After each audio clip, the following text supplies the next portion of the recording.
Google Workspace நிறைய பேர் அதை யூஸ் பண்ணிகிட்ருக்கீங்க. பட் எந்த எடிஷனில் நீங்கள் இருக்கீங்க, வேறு என்னெல்லாம் எடிஷன்ஸ் இருக்குது, இதை பற்றி நிறைய பேருக்கு தெரியல. அதை எக்ஸ்பிளைன் பண்ணலாம், சின்னதாக ப்ரீஃபாக எக்ஸ்பிளைன் பண்ணலான்னா இந்த வீடியோ கொண்டு வந்திருக்கிறோம். Welcome to paradox. நான் உங்கள் நாகராஜன்.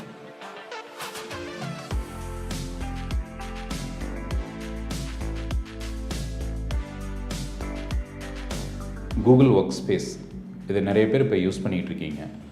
சிலர் ஜி சூட்டாக இருந்த காலகட்டத்திலேருந்து யூஸ் பண்ணிகிட்ருக்கீங்க. முதல்ல கூகுள் ஆப்ஸ் 2006 கூகுள் ஆப்ஸாக இருந்து அதுக்கு பிறகு ஜி சூட்னு ரீபிராண்ட் ஆகி அதுக்கப்புறம் கூகுள் Workspaceனு ரீபிராண்ட் ஆகி வர வரைக்கும் நிறைய பேர் யூஸ் பண்ணிகிட்ருக்கீங்க. லெகசி எடிஷன்லேருந்து பெய்டுக்கு மாற்றி சில பேர் யூஸ் பண்ணிகிட்ருக்கீங்க. ஸோ ஏதோ ஒரு கூகுள் Workspace ப்ராடக்ட் வச்சுருக்கோன்றது தான் நிறைய பேருக்கு தெரியுது. பட் அதில் என்னெல்லாம் எடிஷன்ஸ் இருக்குது, நம்ம எந்த எடிஷனில் இல்லை அப்படின்னுன்றதை நான் நிறைய பேர்கிட்ட பார்க்குறோம். ஸோ அதை எக்ஸ்பிளைன் பண்ணுறது இந்த வீடியோவில் பண்ணுறோம். ஸோ ஜென்ரலாக கூகுள் ரெண்டாக இதை பிரிச்சிருக்கிறாங்க. பிஸ்னஸ் வெர்ஷன், என்டர்பிரைஸ் வெர்ஷன்றது தான் ஒரு ஜெனரல் கேட்டகரியாக பிரிச்சிருக்காங்க. உங்களுடைய நிறுவனத்தில் 1லேருந்து 300 நபர்கள், அதாவது 300 மெம்பர்ஸ்க்கு அடியில் இருந்தீங்கன்னா நீங்கள் யூஸ் பண்ணுற ப்ராடக்டை பிஸ்னஸ் வெர்ஷன், பிஸ்னஸ் எடிஷன் சொல்கிறாங்க. 300க்கு மேலே போயிட்டீங்க அப்படின்னா என்டர்பிரைஸ் எடிஷனை நீங்கள் எடுக்கணும். ஸோ இப்படி தான் ஒரு மேஜர் கிளாஸிஃபிகேஷன் வச்சுருக்காங்க. பிஸ்னஸ் எடிஷன் அல்லது என்டர்பிரைஸ் எடிஷன். அகெயின் பிஸ்னஸ் எடிஷனுக்குள்ளே ஒரு 3 எடிஷன்ஸ் வருது. Business starter, business standard, business plus. அதே மாதிரி அந்த பக்கம் என்டர்பிரைஸ்க்குள்ளே போனீங்கன்னா அதுலேயும் ஸ்டார்டர், ஸ்டாண்டர்ட், ப்ளஸ் அந்த மாதிரி வருது. எசென்ஷியல்ஸ், இந்த மாதிரி நிறைய வெர்ஷன்ஸ் வருது. ஸோ ஒரு ஜென்ரலாக இந்த வெர்ஷனை பற்றி நம்ம இப்போ ஸ்க்ரீனில் பார்க்கலாம் வாங்க. கூகுள் Workspace என்னென்ன எடிஷன் இருக்குன்றதை இப்போ நம்ம ஸ்க்ரீனில் பார்க்குறோம். இது கூகுளுடைய வெப்சைட்டு, அதில் இருக்கிற பேஜில் இருக்கும். அதில் பார்த்தீங்கன்னா business starter, business standard, business plus 3 version உங்களுக்கு காமிக்கிறாங்க. ரைட். இந்த பக்கம் என்டர்பிரைஸ்க்கு ப்ரைஸ் ஓப்பனில் கொடுக்கல, கான்டாக்ட் சேல்ஸ்ன்றாங்க. ஸோ இதில் பிஸ்னஸ் ஸ்டார்டர், ஸ்டாண்டர்ட், ப்ளஸ் இது 3மே ஒரே கேட்டகரின்னு நீங்கள் எடுத்துக்கலாம். ஸோ இது 3மே பார்த்திங்கன்னா என்னென்னா 300 யூஸருக்கு மேலே யூஸ் பண்ண முடியாது. உங்கள் ஆர்கனைசேஷனில் 300 வரைக்கும் நீங்கள் போகிறீங்க, 300 மெம்பர்ஸ் யூஸ் பண்ணுறாங்க, யூசர்ஸ். அது வரைக்கும்னா நீங்கள் பிஸ்னஸ் ஸ்டார்டர்லேயோ, ஸ்டாண்டர்ட்லேயோ, பிஸ்னஸ் ப்ளஸ்லேயோ இருக்கலாம்.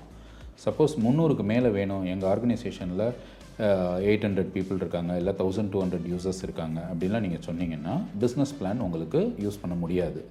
நீங்கள் என்டர்பிரைஸ் பிளானில் போகணும். என்டர்பிரைஸ்லேயும் அகைன் ஸ்டார்டர், ஸ்டாண்டர்ட் எல்லாமே அதுலேயும் இருக்குது. பட் அதை ஓப்பனில் அவங்க கொடுக்கல, அட்மின் கன்சோலில் தான் காமிச்சிருப்பாங்க எங்களுக்கு பார்ட்னர்ஸ்க்கு. ரைட். இப்போ இங்கே பார்த்தீங்கன்னா ஸ்டார்டர், ஸ்டாண்டர்ட், பிஸ்னஸ் ப்ளஸ் 3 இருக்குது இல்லையா. இதில் ஸ்டார்டர் உங்களுக்கு 125 rupees per month for first year மட்டும்.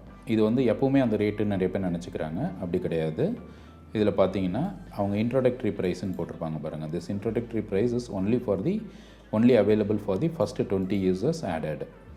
20 users added for 12 months. Standard pricing will apply to all users after 12 months. ஓகேங்களா? அப்போ முதல் வருஷத்துக்கு மட்டும்தான் இந்த ஆஃபர். இந்த ஆஃபர்ன்றது முதல் வருஷத்துக்கு மட்டும்தான். அதுக்கு பிறகு பார்த்தீங்கன்னா உங்களுக்கு ஃபுல் ரேட் வந்துடும். 125 கிடையாது, 210 ரூபாயாக மாறிடும் உங்களுக்கு. அதே மாதிரி இந்த பிளான்லேயும் பார்த்தீங்கன்னா ஃபஸ்ட் இயருக்கு தான் 672, ரினியூவல் உங்களுக்கு 840 மாறிடும். இந்த பிளான் ஸ்ட்ரைட்டாகவே 1260 இருக்குது. ஸோ இதில் பிஸ்னஸ் ஸ்டார்டரில் பார்த்தீங்கன்னா இது இயர்லி ப்ரைஸிங்கில் பார்த்தீங்கன்னா ஒரு யூஸருக்கு 1500 ரூபா பெர் இயர் கொடுக்க வேண்டியிருக்கு. ரினியூவல் ரேட் 2520 பெர் இயர் கொடுக்க வேண்டியிருக்கும். பிஸ்னஸ் ஸ்டாண்டர்ட் போகும்போது இனிஷியலாக ஃபஸ்ட் இயருக்கு 20 யூஸருக்கு உங்களுக்கு 8064 ஒர்க் ஆகுது. அதுக்கப்புறம் ரினியூவல் ஒவ்வொரு யூஸருக்கும் ஒவ்வொரு மெயில் ஐடி, அதாவது யூஸர்ன்றது மெயில் ஐடின்னு அசியூம் பண்ணிக்கோங்க.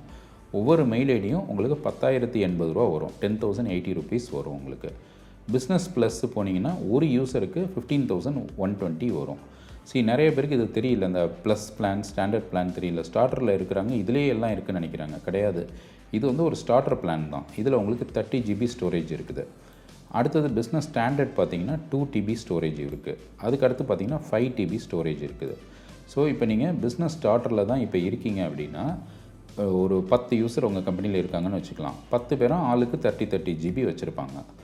அவங்களுக்கு பத்தலை, யாரோ ஒரு 2 யூஸருக்கு பத்தலை அப்படின்னா நீங்கள் டோட்டல் பிளானையும் பிஸ்னஸ் ஸ்டார்டர்லேருந்து பிஸ்னஸ் ஸ்டாண்டர்டுக்கு நீங்கள் மாற்றி கொண்டு வரணும். இல்லை சில யூஸரை ஸ்டார்டர்லேயும் சில யூஸரை ஸ்டாண்டர்ட்லேயும் போடலாம். அதுக்கு மினிமம் ரெக்வசைட்னு ஒன்று இருக்குது, மினிமம் ரெக்வஸ்ட்னு ஒன்று இருக்குது. மினிமம் என்ன அப்படின்னு பார்த்தீங்கன்னா ஒரு 10 யூசர்ஸாக நீங்கள் மல்டிப்ளை பண்ணி வச்சுக்கலாம். அதாவது பிஸ்னஸ் பிளானில் மேக்ஸிமம் 300 யூஸரு, அந்த 300 யூஸரை நீங்கள் ஸ்டார்டர், ஸ்டாண்டர்ட், ப்ளஸ்ன்னு மாற்றி மாற்றி வச்சுக்கலாம். பட் மாற்றி மாற்றி வைக்கும்போது எல்லாத்துலேயும் மினிமம் 10ஆவது இருக்கணும். தட் மீன்ஸ் 40 யூஸர் வச்சுருக்க ஆர்கனைசேஷனில் 30 ஸ்டார்டர்லேயும் 10 ஸ்டாண்டர்ட்லேயும் இருக்கலாம். ஓகேங்களா? ஸோ இல்லை 39 ஸ்டார்டரில் வச்சுக்கிட்டு ஒன்று ஸ்டாண்டர்டில் வச்சுக்கிறேன்னா அது பண்ண முடியாது. நம்ம ரெக்வஸ்ட் பண்ணி இந்த SKU வாங்குறது கஷ்டம். ஸோ பண்ண முடியாது. அப்போ நீங்கள் என்ன பண்ணணும், டோட்டலி டிஃப்ரெண்ட் டொமைனுக்கு போயிடுங்க. ஒரு டொமைனில் 39 யூஸர் பிஸ்னஸ் ஸ்டார்டரில் யூஸ் பண்ணுங்கள். வேறு ஒரு டொமைனில் ஒரே ஒரு யூஸர் பிஸ்னஸ் ஸ்டாண்டர்டில் யூஸ் பண்ணுங்கள். இப்படி தான் நீங்கள் போக முடியும். இல்லைன்னா டோட்டல் அப்கிரேட் பண்ணணும். நீங்கள் ஸ்டார்டர்லேருந்து ஸ்டாண்டர்டுக்கு அப்கிரேட் பண்ணணும். அல்லது ஸ்டாண்டர்ட் பத்தலை அப்படின்னா ஸ்டாண்டர்டில் உங்களுக்கு இண்டிவிஜுவல் ஸ்டோரேஜ் வாங்குறதுக்கு பர்மிஷன் கொடுக்குறாங்க. ஸோ 2 TB பத்தலை அப்படின்னா அடிஷ்னல் TB இந்த இடத்துல நீங்கள் வாங்கிக்கலாம். அதே மாதிரி பிஸ்னஸ் ப்ளஸ்லேயும் நீங்கள் 5 TBயில் இருக்கிறீங்க, 5 TB பத்தலை அப்படின்னா அடிஷ்னல் TB வாங்கிக்கலாம்.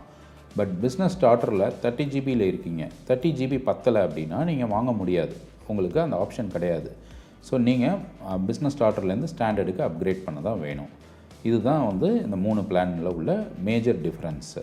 ஸோ அடுத்தது நீங்கள் பார்த்தீங்கன்னா இதில் எக்ஸ்ப்ளனேஷன் கொடுத்துருக்காங்க. இது பாருங்கள் 100 participant Google meet, GMeet use பண்ணிங்கன்னா இதில் 100 பார்ட்டிசிபெண்ட், இதில் 150 பார்ட்டிசிபெண்ட் ப்ளஸ் ரெக்கார்டிங் இருக்குது. இதில் 500 பார்ட்டிசிபெண்ட் ப்ளஸ் ரெக்கார்டிங் இருக்குது. ஸோ இதெல்லாம் தான் இதில் இருக்கிற டிஃப்ரென்சஸ்ங்க. நீங்கள் கீழே ஸ்க்ரோல் பண்ணிங்கன்னா differences business starter, standard, business ப்ளஸுக்குள்ள டிஃப்ரென்சஸ் உங்களுக்கு இதில் பார்த்தீங்கனாலே தெரியும். அது மாதிரி டீம் ட்ரைவ் வந்து ஸ்டார்டரில் இருக்காது. நீங்கள் வந்து ஃபைலில் தான் ஷேர் பண்ண முடியும். ட்ரைவில் உள்ள ஃபைலை தான் ஸ்டார்டர் பிளானில் ஷேர் பண்ண முடியும். நீங்கள் வந்து டோட்டல் ஃபோல்டரே ஷேர் பண்ணணும் அப்படின்னீங்கன்னா அதை நீங்கள் ஸ்டாண்டர்டுக்கு வந்தால் தான் டீம் ட்ரைவ் இருக்கும். அது நீங்கள் இந்த இடத்துல நீங்கள் பார்த்தீங்கனாலே தெரியும் உங்களுக்கு. இங்கே பாருங்கள், shared drive for your team. Team drive வந்து பிஸ்னஸ் ஸ்டார்டரில் கிடையாது. பிஸ்னஸ் ஸ்டார்டரில் நீங்கள் ஃபைலை மட்டும்தான் ஷேர் பண்ண முடியும், ஃபோல்டரை ஷேர் பண்ண முடியாது. ஸோ இதில் நீங்கள் பண்ணலாம். இதுதான் வந்து நிறைய பேர் ஃபேஸ் பண்ணுற டிஃப்ரென்சஸ் ஸ்டார்டருக்கும் ஸ்டாண்டர்டுக்கும். என்ன அப்படின்னா ட்ரைவ் ஷேரிங்கில் சொல்லுவாங்க, தென் ஸ்டோரேஜில் சொல்லுவாங்க, தென் ஜிமீட் பார்ட்டிசிபெண்ட்டில் சொல்லுவாங்க. இது மேஜராக 3 பாயிண்ட்டுக்கு இந்த டிஃப்ரெண்ட் பிளான்ஸை நீங்கள் பார்க்கலாங்க. இப்போ நீங்கள் வேரியஸ் வெர்ஷன்ஸ் உங்களுக்கு என்னெல்லாம் ஆப்ஷன்ஸ் இருக்குன்றதை ஸ்க்ரீனில் பார்த்துருப்பீங்க. ஸோ இதை பேஸ் பண்ணி நீங்கள் எப்படி அப்கிரேட் பண்ணணும், உங்களுடைய ஃப்யூச்சர் பிளான் என்னன்றது டிசைட் பண்ண முடியும். உங்களுடைய யூசர்ஸ் எல்லாம் எவ்வளோ கன்சியூம் பண்ணுறாங்க, என்னென்ன டேட்டா ஸ்டோரேஜ் பேட்டர்னில் இருக்காங்க, அவங்கள நீங்கள் எந்த பிளானில் ப்ளேஸ் பண்ணலாம், எல்லாரையுமே பிஸ்னஸ் ஸ்டார்டரில் வைக்கலாமா, இல்லை சிலரை வந்து பிஸ்னஸ் ஸ்டாண்டர்ட் வெர்ஷனுக்கு மாற்றலாமா, இல்லை நம்ம ஸ்ட்ரைட்டாகவே என்டர்பிரைஸ் ஸ்டார்டருக்கு போகலாமா அப்படின்னு நீங்கள் டிசைட் பண்ணுறதுக்கு இது யூஸ்ஃபுல்லாக இருக்கும்னு நாங்கள் நம்புகிறோம். தேங்க்ஸ் ஃபார் வாட்சிங் அவர் வீடியோ. கீழே இருக்க பெல் ஐக்கான் கிளிக் பண்ணுங்கள். அப்போ தான் உங்களுக்கு நோட்டிஃபிகேஷன் வரும். அப்படியே சேனல் சப்ஸ்கிரைப் பண்ணுங்கள். தேங்க்யூ.